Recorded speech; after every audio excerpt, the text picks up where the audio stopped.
I'm convicted personally that a line that I can draw is that I will not receive a trophy for something that is from Jesus and for Jesus. I have decided to take a stance of non-participation. I will not be attending the Doves or the Grammys. I hope to be an example to the youth that the trophy is our salvation. A trophy can mean that you show, it reminds you that your work is not in vain, that your labor is not in vain. If you're trying to get a Dove because you can tell people, yo, I'm a Dove Award winner, or I'm a Grammy Award winner, then you got to check your motive. There are a lot of artists that are motivated by awards. I have been in conversation with talented, popular artists, and it was just like, oh, I'm trying to figure out what I'm doing in my career. Well, take this route. Oh no, I can't do that because then I won't get any awards. If our ambition is in the validation of others who are not even yielded to the Spirit of God, then why am I looking to you to confirm the work? Are we making music to glorify God, to preach the gospel? Like, what is our motivations here? As Christians, it's hard to know where the line in the sand is between being in the world and not of the world. And as a Christian artist, you know, I dress kind of like the world. I kind of look like the world. My music can kind of sound like the world. So where's the line in the sand drawn? And I'm convicted personally that a line that I can draw is that I will not receive a trophy for something that is from Jesus and for Jesus. And I was wrestling with this last year. I even said that on stage at the Dove Awards. I said, I'm still struggling with the concept of receiving this award, but all glory to Jesus. Every name will fade away, including mine except for one name. But I feel a conviction to go even a step further and say, I don't know if I even want to step on the stage. I don't know if I want to step in the room. And so I have decided to take a stance of non-participation. I will not be attending the Doves or the Grammys. I hope to be an example to the youth that the trophy is our salvation. The trophy is that my name is listed in the book of life and I get to have eternal life. What good is a piece of metal gonna do compared to that? Interesting take, because he won 3 Dove Awards last night. That's good, though. He's been getting a lot of backlash for this. Jelly Roll, yeah. And, man, I thought one of the bigger stories of the Doves was Jelly Roll. I mean, he won a Dove Award. Yeah, he won. Yeah. And I'm like, man, that's great to see somebody, you know, from the mainstream come into our space and get that kind of love and treatment. You know, some of them Christians, and they're like, why he win? You know, and they he took a shot at Forrest Frank, too. He did. At the stage? Oh, no, he did. He said from the stage? Can't see the forest from the trees or something, he said. Oh, snap. And so, yeah, he's still learning. Throwing shots at the Christian Award show. Come on, you know, a lot of people have been raising comments. I've looked at comments on his page where they're like, well, you sell $100 hoodies. You know what I'm saying? You're making $1 million. You cashing all these checks that, you know, you got from doing Christian music.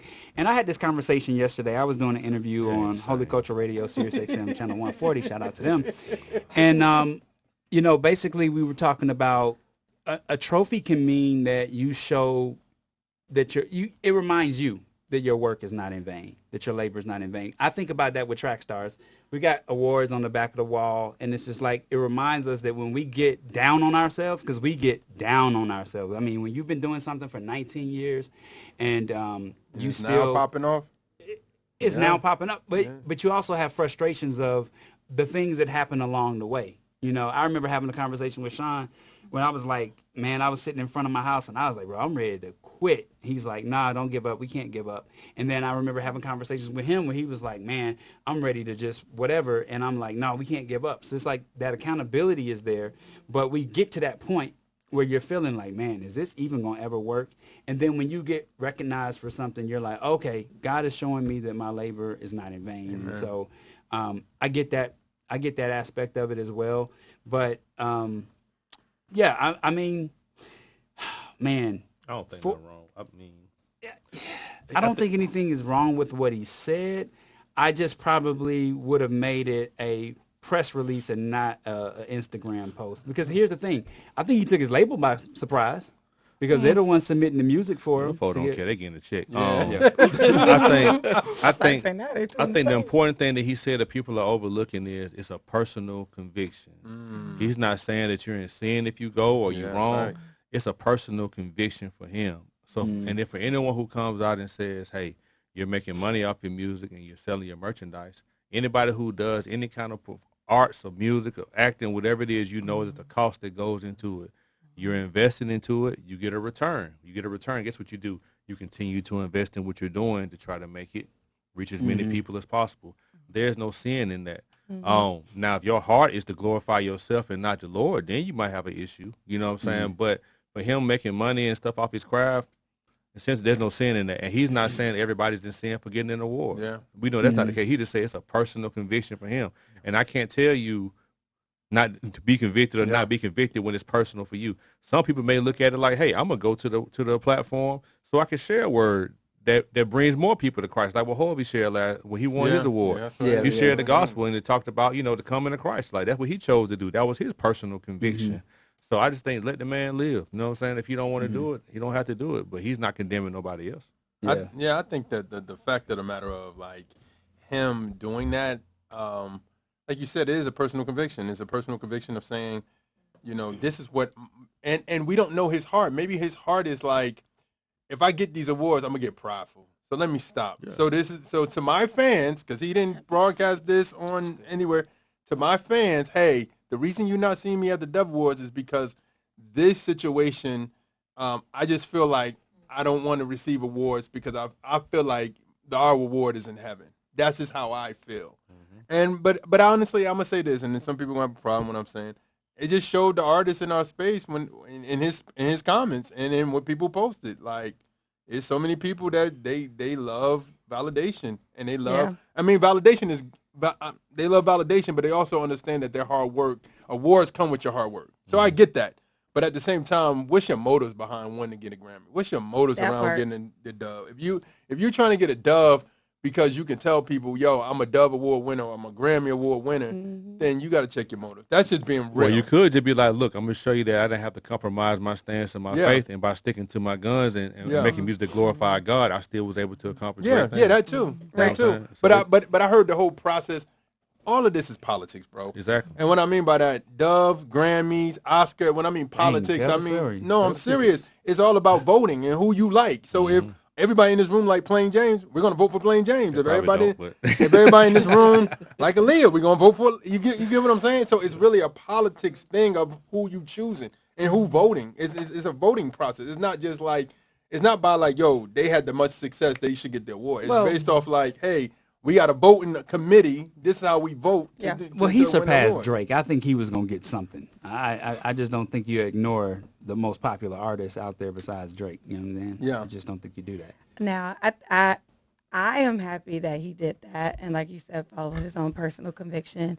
And the reason why I thought that was dope is because there are a lot of artists that are motivated by awards. And I have been in conversation with talented, popular artists. And it was just like, oh, I'm trying to figure out what I'm doing in my career. This and this. What steps should I take next? Okay, well, what are you trying to do? Well, take this route. Oh, no, I can't do that because then I won't get any awards. So what are we doing then? So are we making music to glorify God, to preach the gospel? Like, what is our motivations here? And it was like, yeah, but in order for you to get I got to do this type thing in order for me to get awards, and then I get this, and I get that, and I get that. I just stopped talking because it was like, now I see where your motives are. But it's just like, so if that's where your motives are, I don't have nothing to say to you, especially as a worship leader. So I was like, wow. So I'm glad that he took that stance and said that, because there are a lot of people that are looking for popularity, looking for validation, and are making decisions based on the awards that they will receive. Yeah. It's real. That's so real. Yeah. I agree with that. I think the verse that stood out to me when I heard about this was Daniel 5, 16 through 17. And it's just talking about how Daniel was offered, rewards for him being able to interpret. And he says, like, let your gifts be for yourself and give your rewards to another. He denies them. And that was after previously Nebuchadnezzar, gave him high honors and great gifts in the beginning when he initially interpreted the dream. But when I read that, previously, before we even had this topic, it just really gripped my heart, because I was just like, man, Daniel saw, he had access to the king, he had access to power, he had access to money, resources, all of these things, and he denied it when it was offered to him again. And to me, that was just a position of humility for him to say, like, for one, the Lord is speaking to me. I'm submitted to him, and I'm not going to be swayed by gifts because it doesn't actually matter. I'm just proclaiming the word of the Lord. And to Shania's point, I do think like a lot of times rewards or awards are such a high, and we have such a high ambition within the entertainment industry to be to receive accolades and to be validated. And it just checked me when I read this. I was like, man, like, Lord, help me, help my heart, you know? And so perhaps that's just where he's at. I do think like with the Dove Awards, my thought of that was like, okay, well, if this is Christians, you know, giving awards, then perhaps this is just a means of like edifying each other, you know, like just being like, okay, like you did a good job, like continue to, as you said, Ryan, like run the race well, as you're continue to pursue these things. Right. But I get it. I mean, I think if our ambition is in the validation of others who are not even yielded to the Spirit of God, like you don't even have the same convictions, you're not serving the same, you know, entity or person, then why am I looking to you to confirm the work? And I will just put a plug out there. Stephanie Gretzinger, I think, was on a podcast recently, and she made a comment about like just the issue with worship leaders desiring like awards. She's like, when the award is Jesus, like, you know, but just the heart. So if you all want to go check that out, I would encourage it because I think the heart behind what she was saying was very good, and it's a helpful perspective. In my mind, I've been breaking down what numbers mean. You know, what numbers mean to non-believers, what numbers mean to Christians, what numbers, followers, subscribers, all those different things, right? And I think what it's meant to do is it's meant to puff up your platform and puff up your value, right? And so to me, I always pray about that because I'm always like, man, God, are we really trying to look at numbers as though we want more people to hear us so that more people can hear the salvation of the Lord, more people can hear about the gospel, the truth behind the gospel? Or are we looking for, you know, someone to say, hey, let's put them in a category and give them an award, right? Because I think all it does is it brings more value, which brings more monetary value.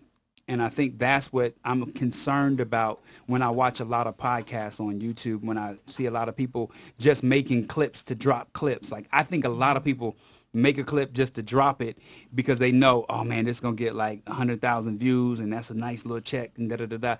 And it doesn't necessarily bear fruit in its season. So I'm just a little worried about that because I don't want to be that person. I don't want us to turn into that, to where we're like, and we do a really good job of that. Sean does a really good job of us going like, hey, are we going to talk about this just because we know this could go viral, or are we going to stay away from it because we don't have all the facts? And 10 out of 10 times we've chosen to stay away from it when we don't have the facts. Now, when it becomes something where there's like, hey, no, there's actually, you know, he's actually been arrested. Okay, we can talk about it now. You know what I'm saying? And so, to me, I don't want anyone to think that we're concerned about numbers to that degree, because it really is about whether or not people hear about the salvation of the Lord. You know, we talk about our faith on this podcast every time we crack the mic. It's never been about us or what we have going on. It's been about what God is doing and what he continues to do. So I hope that that's the message that Forrest Frank is his fans give off, and the people that are giving comments about that. And it sounds to me like he basically is saying, hey, God told me not to go. Can't argue with that. Gotta respect that. Yeah. Can't argue. So let me ask you a question. Would y'all be y'all heard about the other Super Bowl halftime show, and they're looking for acts and stuff? Would y'all be okay if he went and did that? Super Bowl halftime? Yeah, he's an no, the other Super Bowl, the Turning Point alternative. the alternative Super Bowl. Oh, Turning Point doing one? Yeah, they doing it. Wait, say that again. Is it a real So, Super Bowl? I plead the fifth. So Turning Point USA, the Charlie Kirk Foundation, they're doing their own version of the Super Bowl that's going to happen the same time as the Super Bowl for Bad Bunny. Just show. halftime, but you keep saying Super Bowl, so the Super Bowl show, like the show, you know, the halftime show. Yeah, the halftime show. And they're looking for artists and to perform. It's going to be family friendly. Where are they? If it's not no comment on the ground. If this is not a partnership, Right. If this is not a partnership within the NFL, then it doesn't make any sense, because it's just going to be that I'm watching a football game and for 30 minutes I'm going to turn to the other channel. Yeah, it's the same thing. That's what it's for. Yeah. It's an I alternative. don't watch the halftime show. Period. That's when I put my kids to bed. So, I'm in my mind, I'm like. But it could be something where it could be something where it's they're trying to make it family friendly. So they're trying to have family friendly artists. They're trying to have family friendly the way it looks and different things and that nature. So my only concern is who are the artists, because I'm like, and I know Forrest Frank was like one of the people that was like, yo, we should do something more positive and stuff like that. Man, I just want to say in that point, is that too much? Is that too much? You're basically saying everybody stop watching the Super Bowl channel and turn to a different channel. Like I said last week, I don't Living think it's Color too did that. Did it years ago. But what I'm I don't think it's too much. But I mean, why they didn't do that with Kendrick though? That's my thing. Why the issue? Why this didn't come up with Kendrick? Why is it that we have a Hispanic artist now? Everybody want to do a different show. That was the thing I was thinking about. So when Kendrick came, everybody was all they not like us and all. There wasn't nobody talking about the alternative show. Christian rappers was supporting Kendrick. Everybody was following Kendrick. Kendrick. Now all of a sudden, Bad Bunny. Now both of them talking about sin. Both of them talking about stuff outside the will of God. It ain't no different. He just doing it in Spanish. So here's my thing. But now we want to have alternative show. It's like, you know what I'm saying? Like, I don't know. His message is a little more visceral than Kendrick. Kendrick had a crown of thorns on, acting like he was Jesus. He did, but Bad Bunny is doing the transgender. That's really what it is. Sin. He's cross-dressing on stage. Like, it's like a certain point, people don't want to. They don't want to see that on a national. It's Spanish sin. They don't want to see that. But sin. you know, they can see their sin, but not that sin. But y'all know what's funny? I know a lot of churches watch the Super Bowl, and when the halftime show, they turn it off and they do their own game. So they do games or whatever. And that's fine, but because my thought is this, like, partner with the NFL for this, and I'm fine. Tell me that you're partnering with the NFL, that you're giving some. I mean, the NFL has a whole gospel celebration thing on Sundays. But Jay-Z ain't over that. Jay-Z ain't over that. I would say this is cool if this was something that Turning Point went to the UFL about, like a different network. No, they just want. Listen, Ryan, you can't pick and choose sin, bro. Yeah, you can. But I think the thing is this: if you have a celebration, like if your kids are there. Let us be real. The Super Bowl is probably one of the biggest things in our nation where everybody watches. The family watches. So now that your family's watching, you know how many calls they get for the Super Bowl, like halftime show. My kids regardless of who's doing it, they get people always call about, hey, such and such. It was too much. They too raunchy. This. I think they were like. Once they heard, like you said, Bad Bunny, they was like, "Oh no, we got to do something about Janet this." Jackson, Rihanna, Madonna, Beyonce, yeah. Like it's always like it's sensual, it's provocative. Even last year, people want to say it was a political stance and stuff, which part of it was, but you just destroyed a man. You ruined a man's career. Like you took him down, you called him a pedophile in front of the whole country. You know, so with no kind of charges being pressed on this man for that, like you just ruined this man's reputation in front of everybody. Like, as Christians, everybody was cool with it. Yeah. Now it's Bad Bunny. Like, now it's Bad Bunny. Now we got to just take a stance against sin. It's been sin the whole time. Yeah. Charlie Kirk. It's just preferential. Charlie Kirk said every Christian parent should be homeschooling their children if they have the means to do so, right? And if you're not, you're doing a disservice to your kid. In my mind, I'm thinking that's what he said. In my mind, I'm thinking if you don't want your kid to see the halftime show, don't let them see the halftime show. My kids don't watch the halftime show. But here's the thing: Nickelodeon got alternative. But they still doing clips. They still going to see clips. It's not like you can't shelter anything from your children. And don't watch the game in that case. You know what I'm saying? Like, but all the game is just football. Yeah. I think there's nothing wrong weird. with having an alternative because even though it depends on who's on it, though. To me, right? If it's good alternative, I don't mind watching the alternative because, like you said, sin is sin. But I will draw the line. The other stuff, like with Janet Jackson, Madonna, can I finish my sentence? With Janet Jackson and Madonna and the rest of the stuff, they did stuff that was unplanned. That's not like, oh, we just came out and we about to pop up. Anyway, but like they didn't, that wasn't on the program, on the schedule. They threw that stuff in there. So it's like now you're putting somebody on a platform that essentially when they choose an act for the Super Bowl, it's supposed to be what majority of America supports. And I still don't think majority of America supports this LGBT plus, this cross-dressing, you going to be making out with men on stage and doing the most. We don't support that. I don't want to see that. I don't have kids, but if I did, I wouldn't want them to see it either. So if I could click over, just tell me what channel I'm supposed to be turning in on. Well, so my thing is this. So my thing is this. Shoot me the link. Can't you get sued for that? She said shoot me. Like if you're calling it, are they calling it the Super Bowl halftime alternative?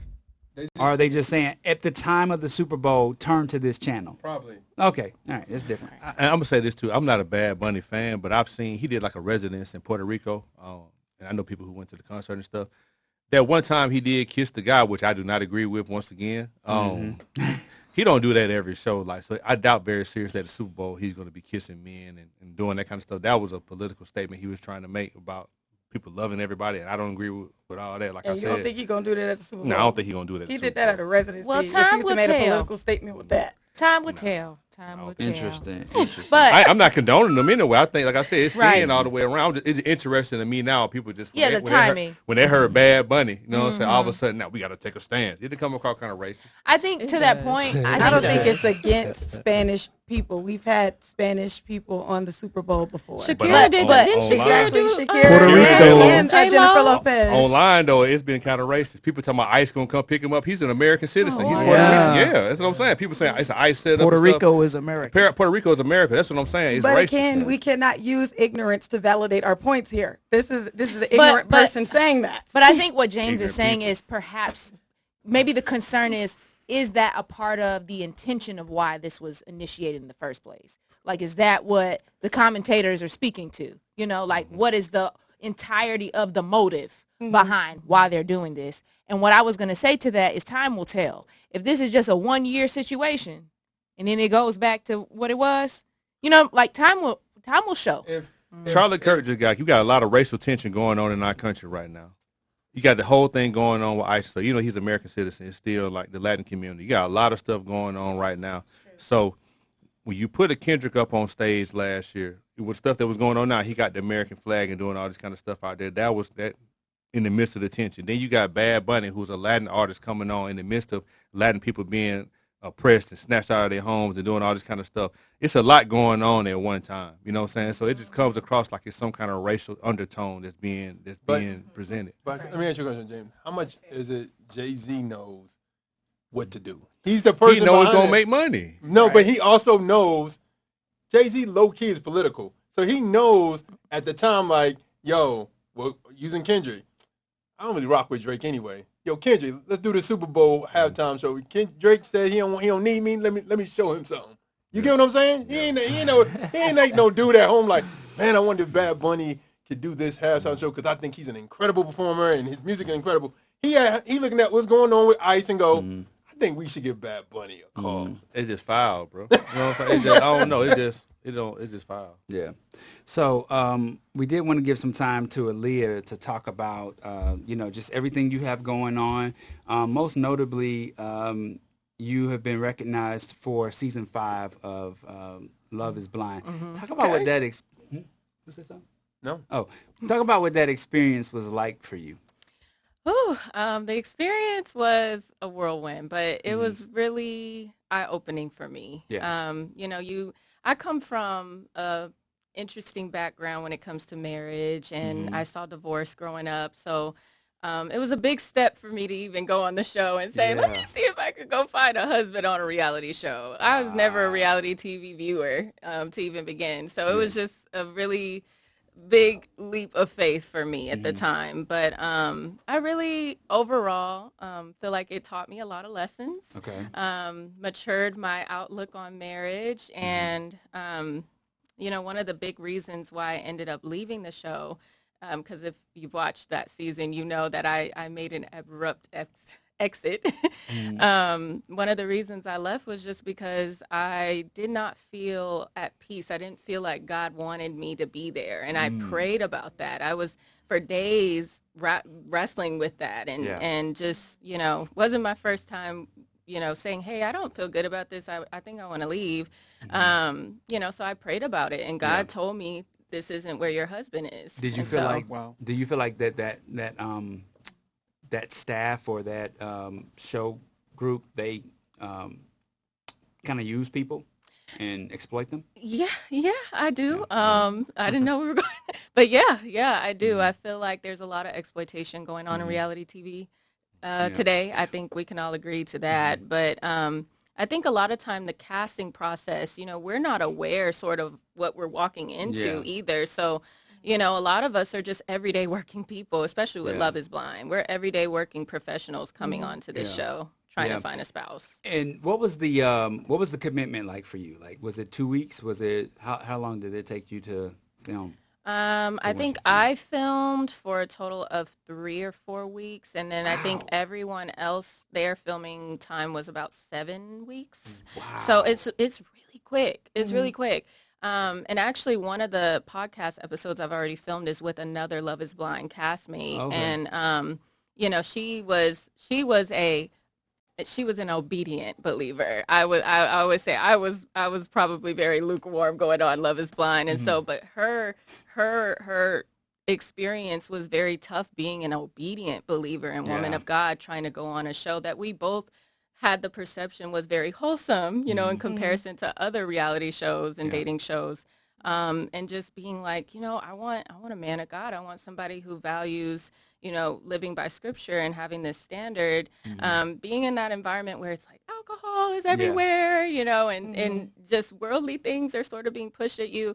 I think that was the first time that I felt conviction and just feeling like the Holy Spirit was nudging me, like especially now being more familiar with that and coming into covenant with God and having a relationship with God. And it's just, that was like, looking back on it, I'm just like, man, God was nudging me from very early on to tell me, hey, this isn't it for you. I always wondered why we don't get to see all the cast members in the pods. Like you see just a select group of people. Is it that everybody actually does get in the pods and it's filmed, and then they just decide to cut the film to the most like controversial, the most interesting?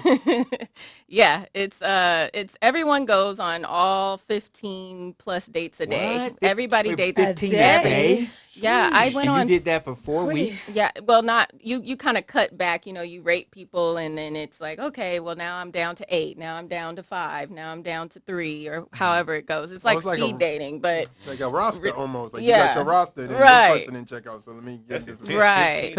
But then isn't there a lot of drama when people like the same person? Because we see that on episodes. Yeah, you do. And I think so my approach was very no pressure, because I didn't even think I was going to find a person or even connect with anybody.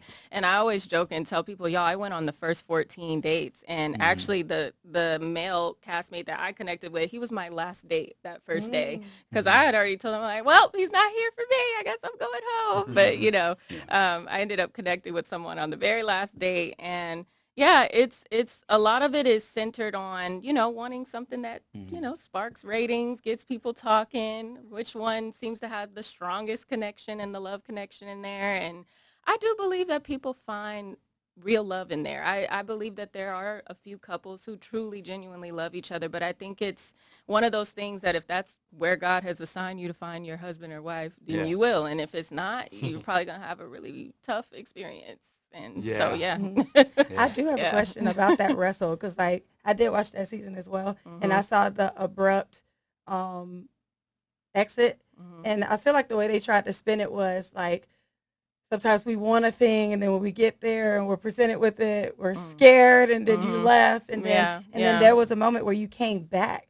So hearing now that you were saying it was the Holy Spirit convicting you, nudging you to make you leave, what made you come back and represent yourself to that young man? So the way it was presented to me behind the scenes was have an opportunity to have a face-to-face interaction with this person and explain to him what your misunderstandings or even what your reservations were about getting engaged. And so I did it because I wanted to do the right thing by him. I did kind of just up and leave. Maybe I should have a conversation with him and let him know that it wasn't necessarily totally against him, but it sort of was, because you have to have trust when you get engaged.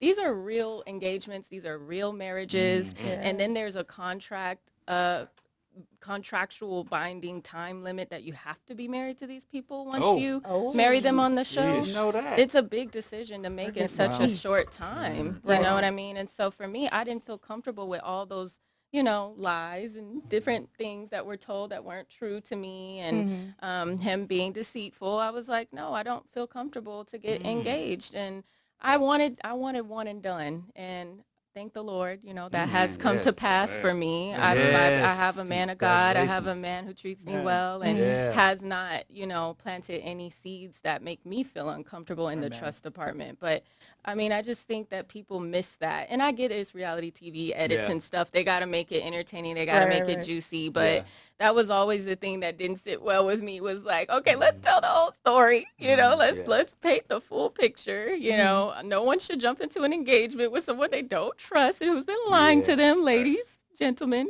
You know, they definitely cut all that out, right? Because in that lunch, it definitely was cut to the way where it was like you were trying to get back with him, right? So it was like, and it was sound bites that actually he came out. Because I was kind of like, I don't want to speak to this too much, but he actually came out publicly on his Instagram. I think it's still there, saying that wasn't how our conversation went, and that they might have used some sound bites to kind of like reword our conversation, because we both were kind of, you know, upset about how they depicted our story. And I just think it just, you know, there was one public figure sort of person who does like reality TV commentary, Jessie Wu, and she's always talking about how that show does not do black couples and black women justice, how they kind of like twist our stories and stuff. And I don't know, because I haven't watched it since that season, my season.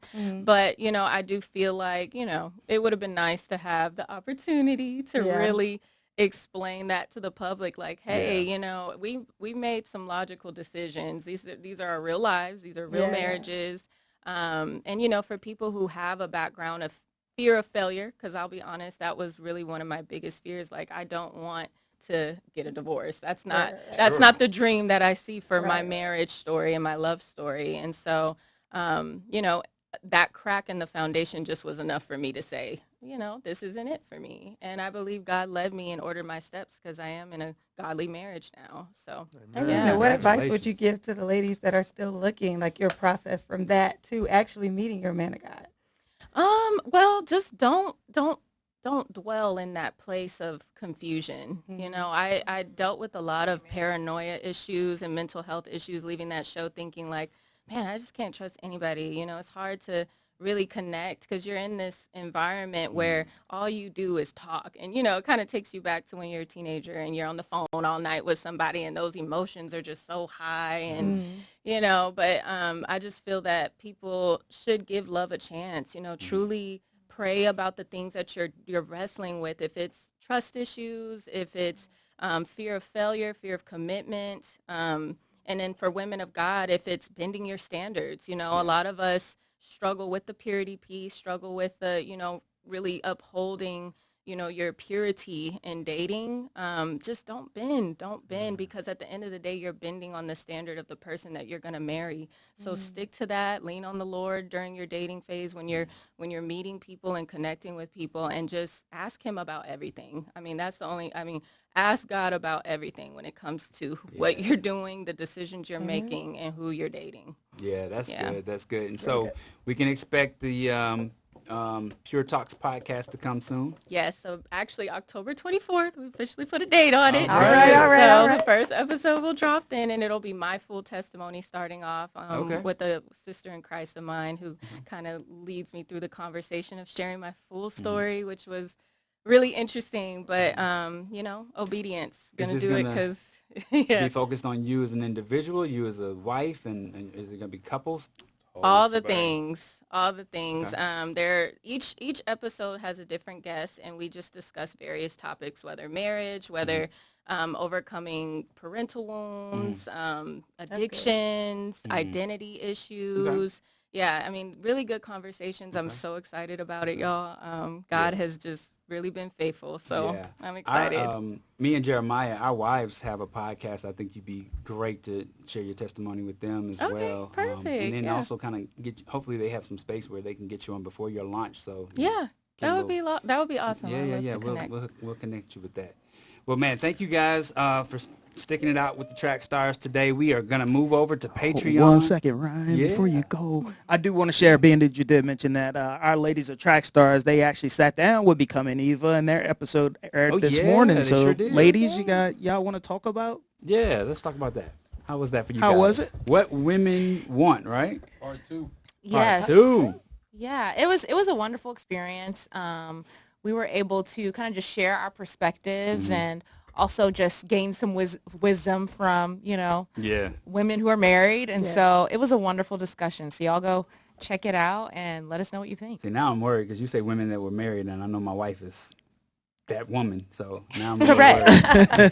It was wisdom. Well. It was gems. We were like, hey, man, okay, Ryan, man of God. Oh, okay. Husband that stamped his family. Yes, she was bragging about it. She was bragging. Very good. Very, very good. We definitely got really deep. We got really personal. But it was a lot of fun. So even though we're talking about what women want, which was, I was telling Miracle, incredibly refreshing, because I feel like a lot of the conversations are, what do men want? And it's always so, like, desperately charged. Man, y'all gonna make me listen on the ride home. I usually don't listen until I get the chance to edit because I'm on the drive up here for Trackstarz when they're on live. But I'm gonna listen on the ride home because I'm interested.